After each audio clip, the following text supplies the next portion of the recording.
السلام علیکم ورحمۃ اللہ وبرکاتہ۔ میں نے کہا، لگتا ہے میری یہ حسرت کبھی پوری نہیں ہوگی۔ سورۃ الکہف۔ جواب آیا، ممکن ہے تم کسی چیز کو برا جانو اور دراصل وہی تمہارے لیے اچھی ہو، اور یہ بھی ممکن ہے کہ تم کسی چیز کو اچھا سمجھو حالانکہ وہ تمہارے لیے بری ہو۔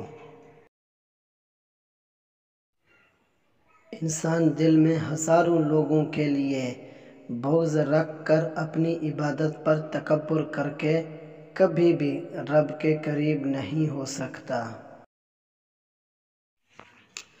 جب زندگی تمہیں بے ترتیب کر کے رکھ دیتی ہے، تب اللہ خود تمہیں دعاؤں کو ترتیب دینے کا ہنر سکھا دیتا ہے۔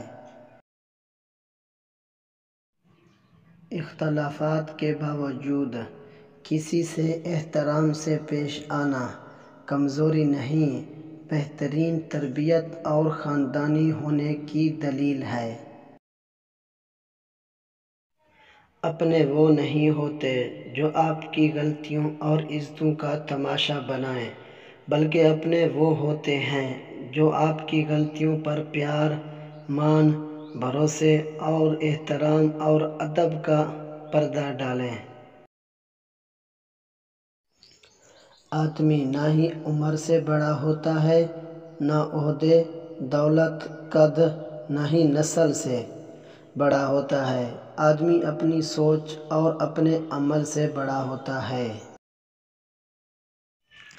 حضرت علی رضی اللہ تعالی عنہ نے فرمایا، رشتہ داروں کی دشمنی سے بچو، ڈنگ مارنے سے زیادہ اذیت ناک ہوتی ہے۔ اگر آپ کو ہماری ویڈیو اچھی لگے تو ہمارے چینل کو سبسکرائب ضرور کریں۔ شکریہ۔